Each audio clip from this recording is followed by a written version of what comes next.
এবার বোমা ফাটালেন মাহফুজ আলম। অবশ্য উনি ওনার ফাটানো বোমাটা খানিকটা নিষ্ক্রিয় করারও চেষ্টা করেছেন, কিন্তু লাভ নেই, এবং এটা করে বরং ছেলে মানুষের পরিচয় দিয়েছেন। আমরা প্রায় বলি বালখিল্য হচ্ছে, তিনিও একটা বালখিল্য করলেন, যদিও মাহফুজ আলমকে এই যারা আছেন তাদের মধ্যে আমরা অনেক ম্যাচিওর হিসাবে জানি। মাহফুজ আলম একটা ফেসবুক স্ট্যাটাস দিয়েছেন, সেই স্ট্যাটাসে দুর্নীতি তদবির এগুলো নিয়ে কথা বলেছেন। বেসিকটুকু একটু বলে নিই, কিন্তু মূল যে জায়গাটা সেটা নিয়ে আসলে কথা বলতে চাই। এবং রাষ্ট্রের একজন উপদেষ্টা এই অভিযোগ করছেন এবং রাষ্ট্র সরকার কি করছে সেটা আমাদের দেখতে হবে। ব্যাপারটা এরকম যে গতকাল জনাব মাহফুজ আলমের ভাইকে নিয়ে একটা তথ্য প্রকাশিত হয়, ছড়িয়ে পড়ে। তার ভাই সিডনিতে থাকেন এবং বেশ মোটা অঙ্কের একটা টাকা লেনদেন করেছেন তিনি, এই ধরনের একটা অভিযোগ তার বিরুদ্ধে আসে এবং সবাই অনিবার্যভাবেই ধরে নেয় যে এটা যারা মাহফুজ আলমের পাঠানো দুর্নীতির টাকা, বা তিনি মাহফুজ আলমের হয়ে কারো কাছ থেকে ওখানে এই টাকা নিয়েছেন, এরকম। পরে জানা মাহফুজ আলম একটা স্ট্যাটাস দেন, সেখানে তিনি তার ভাইয়ের সাথে কি হয়েছে না হয়েছে, একটা কাজ করার কথা আছে, সেই কাজটা তিনি করেননি, নানান কিছু আমি পড়তে বলছি না, আপনারা ওনার অ্যাকাউন্টে ঢুকে এটা পড়ে নিতে পারেন। কিন্তু একটা পর্যায়ে সম্ভবত যিনি এই কাজগুলো করছিলেন তিনি কনভারসেশনও রেকর্ড করেছেন। পরে সেই কনভারসেশন একজন সাংবাদিকের কাছে পাঠানো হয়। সেই সাংবাদিক যেন মাহফুজ আলমের সাথে যোগাযোগ করে বলেন মাহফুজ আলম তার স্ট্যাটাসে, এবং জানান যে এই কাজটা তিনি দেননি। সেটা কনভিন্সড হয়ে সেই সাংবাদিক আর ওটা পাবলিক করেননি সেই কনভারসেশন। এটা হচ্ছে তার স্ট্যাটাসের জায়গা। কিন্তু খুবই ইন্টারেস্টিং যে বিষয়টা সেটা হচ্ছে এই রকম একটা প্যারাগ্রাফ। আজকাল অনেকের লেজ কাটা যাচ্ছে বলে আমার বিরুদ্ধে লেগেছেন, নতুন একটি দলের কয়েকজন মহারথী এতে জড়িত, সবই প্রকাশ পাবে। একটা সার্কেলে প্রায় সবাই দুর্নীতিগ্রস্ত, কিন্তু একজন কোনো টাকা ধরছেন না, এটা কার সহ্য হবে? আই রিপিট, আজকাল অনেকের লেজ কাটা যাচ্ছে বলে আমার বিরুদ্ধে লেগেছেন, নতুন একটি দলের কয়েকজন মহারথী এতে জড়িত, সবই প্রকাশ পাবে। একটা সার্কেলে প্রায় সবাই দুর্নীতিগ্রস্ত, কিন্তু একজন কোনো টাকা ধরছেন না, এটা কার সহ্য হবে?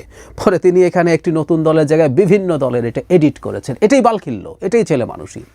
যে জিনিস ওন করা যাবে না মাথা গরম করে সেটা যদি দিয়ে দেওয়া হয়, ইনি কিভাবে একটা সরকারের উপদেষ্টা হন আমরা আসলে জানি না। তিনি আসলে যা মিন করতে চেয়েছেন সেটা প্রথমটাতেই ছিল, এবং অনেকে রাইটলি অনুমান করেছেন। আমি দেখলাম ফেসবুকে লিখছেন যে উনি কিন্তু পাল্টে ফেললাম, আমি স্ক্রিনশট নিয়ে রাখলাম, এখানে দিয়ে দিলাম। সো স্ক্রিনশটটা পাওয়া যায় এইভাবেই।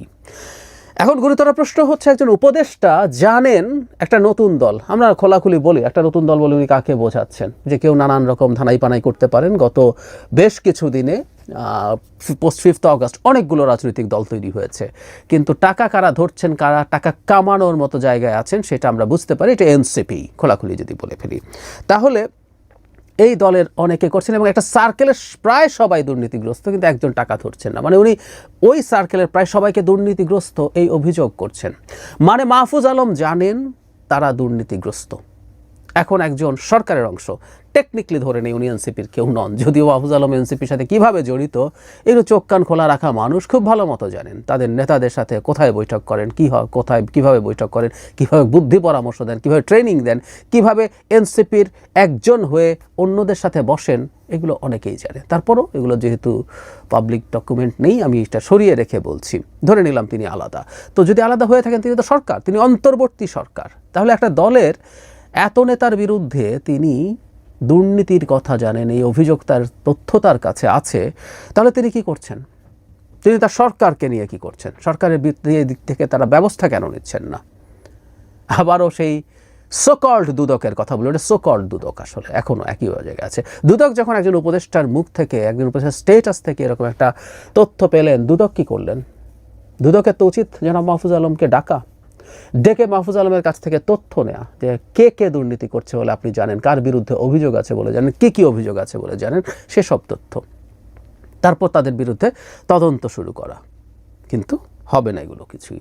যাই হোক, আমাদের সামনে যে জিনিসটা প্রকাশিত হচ্ছে, স্পষ্ট হচ্ছে, যেগুলো আমরা জানতাম, এগুলো আমরা বললে তো অনেকের মনে হয় যে আরে ওর তো একটা পলিটিক্যাল এর প্রতি লাইন আছে, ও ওটা আছে, ও সেটা আছে, ও দালাল হয়ে গেছে, সে কারণে এসব করছে। প্রচুর গালের শিকার হয়েছি এনসিপিরও, জামায়াতের হয়েছি তো বটেই, এনসিপিরও হয়েছি, কারণ তাদের সমালোচনা করছি। তো এখন খুবই গুরুত্বপূর্ণ লোকজন, এনসিপি না হলেও বৈষম্য বিরোধী ছাত্র আন্দোলন ভেরি মাচ অ্যালাইন্ড এনসিপির সাথে। সেই সংগঠনের উমা ফাতেমা বোমা ফাটালেন, এবার মাহফুজ আলমও বোমা ফাটিয়ে আবার মনে করছেন সেটাকে না ফাটানো যায় কিনা, না এটা সম্ভব না, বোমাটা ফেটে গেছে।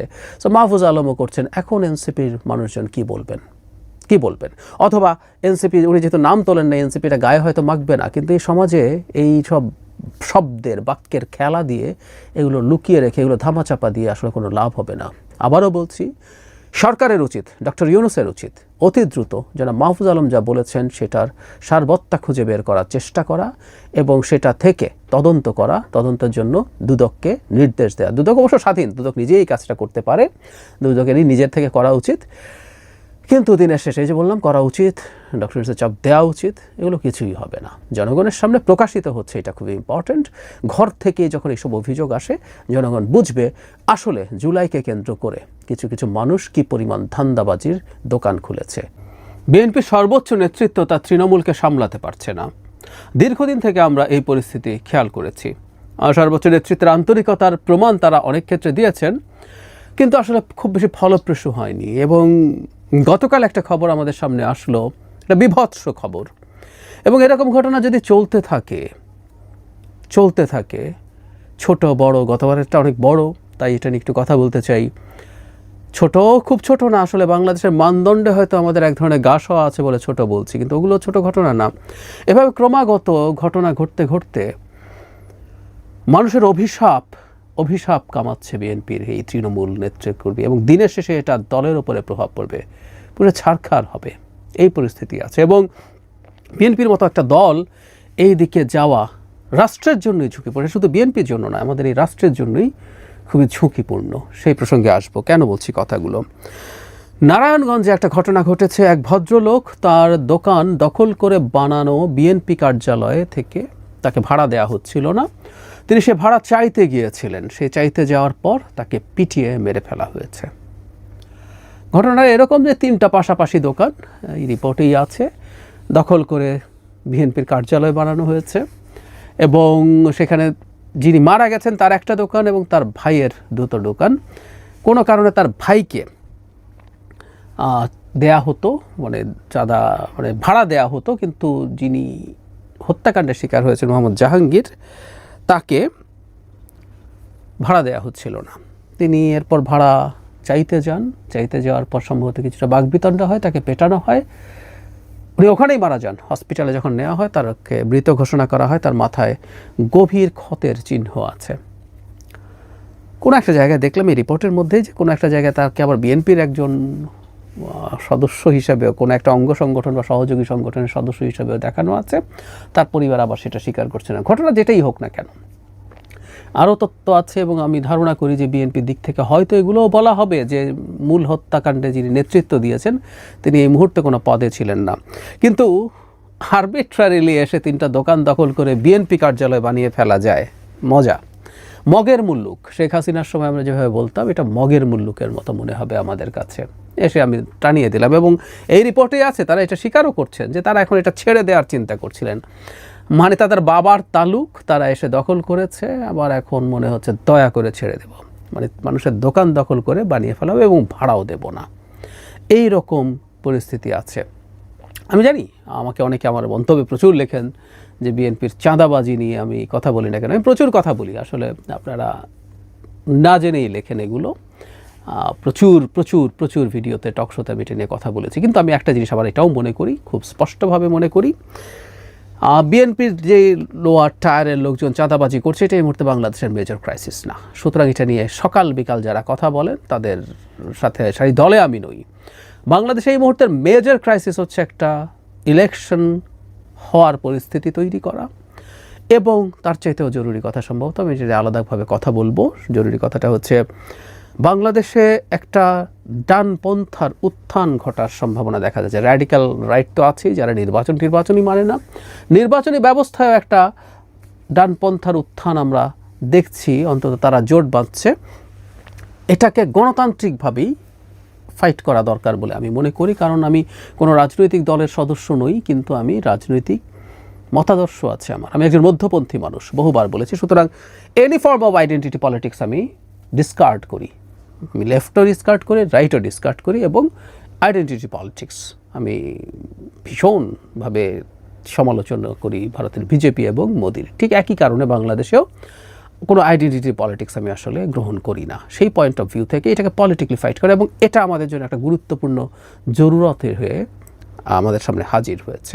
যাই হোক, যে কথাটা বলছিলাম, চাঁদাবাজি হচ্ছে সেটা অনেক ক্ষেত্রে খুবই বেপরোয়া, কারণ বিএনপি এখন ক্ষমতায় যেহেতু নেই, তার সদিচ্ছা থাকলেও তাদের এই যুক্তি আমি গ্রহণ করি যে তারা চাইলেও তো এখন কোনো প্রশাসনিক বা আইনি ব্যবস্থা নিতে পারে না। কোনো একদিন বিএনপি যদি ক্ষমতায় আসে, ধারণা করি আমরা নির্বাচন হলেই সেটা হবে, তখন আমরা যদি বিএনপিকে দেখি যে তারা এসব ক্ষেত্রে বিচারিক ব্যবস্থা নিচ্ছেন না, প্রশাসনিক ব্যবস্থা নিচ্ছেন না, তখন কিন্তু আমরা খুব টাফভাবে তাদেরকে সেই প্রশ্ন করতে পারবো। এখন তো সব ক্ষমতা আছে, আপনি কেন এটা করছেন না? এখন মানে এই ইন্টারিম সরকারের সময় তারা সর্বোচ্চ বহিষ্কার করতে পারেন, আই অ্যাগ্রি, এবং এই বহিষ্কার করেও এটা আসলে যথেষ্ট হয়ে ওঠে না, কারণ তাদের বিরুদ্ধে যদি প্রশাসনিক ব্যবস্থা না হয় তাহলে তো হবে না। এবং এই কনস্পিরেসি আছে, এই কনস্পিরেসি থিওরি আছে বা অল্টারনেটিভ থিওরি আছে যে বিএনপিকে এরকমভাবে এসব নানা অপরাধে জড়ানো অবস্থায় রেখে ব্যবস্থা না নিয়ে তাকে অজনপ্রিয় করে তোলা হবে যাতে অন্য দলগুলো নির্বাচনের সুবিধা পায়। খুবই লজিক্যাল শোনায় না, কারণ না হলে ইন্টারিম সরকার কেন এগুলোর বিরুদ্ধে ব্যবস্থা নেবে না?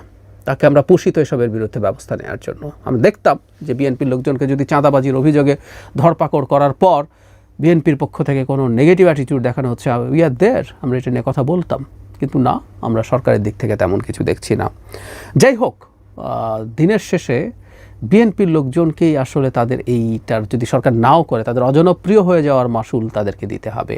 তার চাইতেও জরুরি কথা, মানুষের উপরে জুলুম যাতে না হয়, জুলুম এই পর্যায়ে যাতে চলে না যায়। জুলুম হয়তো, আমি খুবই প্র্যাকটিক্যাল প্র্যাগম্যাটিক মানুষ, আমরা রাতারাতি বাংলাদেশে সুশাসনের বন্যা বইবে, করাপশন বন্ধ হবে, আমি মনে করি না। ইভেন একটা নির্বাচন হলেও এই ঘটনা ঘটবে না।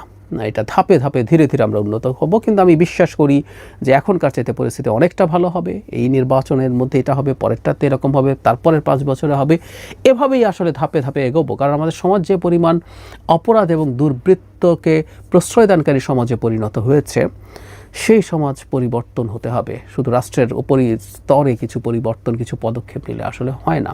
আমাদের এই কথাটা মাথায় রাখতে হবে। কিন্তু ওই যে বললাম, এটা অসীম পর্যায়ে চলে যাওয়া, মানুষের জীবন নিয়ে নেওয়ার মতো পরিস্থিতি করে ফেলা বিভৎস। আমরা এর মধ্যেই জানি বিএনপি তার নিজেদের মধ্যে নানান ভাগ বাটোয়ারার কোন দলে 50-এর বেশি, সংখ্যাটা 100-এর বেশি আসে, এটা ফ্যাক্ট চেকিং প্রতিষ্ঠান চেক করে দেখেছে এটা 50-এর বেশি, তাও সংখ্যাটা হিউজ সংখ্যা। তাদের মধ্যে এসব করছেন, এবং এগুলো ক্রমাগত মানুষের মধ্যে অভিশাপ কামাচ্ছেন তারা এগুলোর মাধ্যমে। শেখ হাসিনাকে যে কারণে মানুষ ঘৃণা করত, অপছন্দ করত এবং ঘৃণা করত, শেখ হাসিনা ঘৃণা আর্ন করেছিলেন।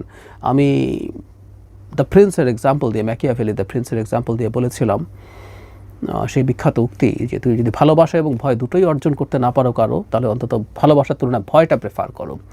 কিন্তু ভয় এর মূল সমস্যা হচ্ছে এটা ঘৃণা তৈরি করে ফেলতে পারে, এবং প্রিন্সের জন্য ঘৃণার চাইতে ক্ষতিকর কিছু আর হতে পারে না। বিএনপি ঘৃণা তৈরি করছে কিনা খুব দ্রুত তাকে মনে রাখতে হবে, সে অভিশাপ কামাচ্ছে কিনা তাকে বুঝতে হবে, মনে রাখতে হবে। বিভিন্ন জায়গায় মানুষের বিভিন্ন রকম কষ্ট আছে, সংকট আছে। বিশেষ করে শেখ হাসিনা চলে যাবার পর ইনস্ট্যান্ট মেমোরিগুলো যেগুলো আছে, সে মানে বাস্তবে হোক, প্র্যাকটিক্যাল হোক, ইমপ্র্যাকটিক্যাল হোক, সেই স্বপ্নগুলো দেখেছিল যে এখন আমরা এগুলো থেকে অনেকটাই মুক্ত হব। কিন্তু না, সেগুলো যে পর্যায়ে গেছে সেগুলো হ্রাস টানতে হবে। বিএনপির মধ্য থেকে নিম্ন পর্যায়ের কর্মীদের মধ্যে ন্যূনতম কোনো রিয়েলাইজেশন এসছে বলে আমার মনে হয় না। এই মানুষগুলোই মজলুম ছিলেন, অত্যাচারিত হয়েছেন, তারাই এখন জালিম হয়ে উঠছেন। এই প্রবণতা থাকে, এই প্রবণতা যে থাকে না তা না, কিন্তু তারা সেই জায়গায় যদি প্রবণতার মধ্যে ঢুকে পড়েন, সেটা দিনের শেষে দলের জন্য ডিজাস্টার তৈরি করবে। আর আমি প্রায় বলি, শেখ হাসিনার সময় থেকে বাংলাদেশের ভাগ্যের সাথে বিএনপি খুব সিরিয়াসলি জড়িয়ে গেছে লম্বা সময়ের জন্য। শেখ হাসিনার সময় বলতাম এই দলটার হাতেই শেখ হাসিনার পতন হওয়ার সম্ভাবনা আছে একটা পলিটিক্যাল মুভমেন্টের মাধ্যমে, তারই সেই পরিমাণ জনবল এবং শক্তি আছে। এখনও বলছি, বাংলাদেশের ডেমোক্রেটিক ট্রানজিশনের জন্য এখনই তাদেরকে সরকার যদি নির্বাচনে গড়িমসি করে, সেই ক্ষেত্রেও সরকারকে চাপ প্রয়োগ করার ক্ষমতা তাদের আছে। আর তারা তো ক্ষমতায় যাবে, এটা খুবই এক্সপেক্টেড। তারা যদি ক্ষমতায় যায়, তাহলে এই দলটা ভালো চলার উপরে ডিপেন্ড করবে আমাদের ভাগ্য কেমন থাকবে, আমাদের অন্য দলগুলো আরও শক্তিশালী হয়ে ওঠে যখন তারা বিএনপিকে চ্যালেঞ্জ করতে পারবে। সেই পর্যায়ে যাওয়ার আগে বেশ অনেকগুলো বছর আছে, এই সময়গুলোকেই বিএনপির হাতেই হয়তো এই দেশের দায়িত্ব থাকবে।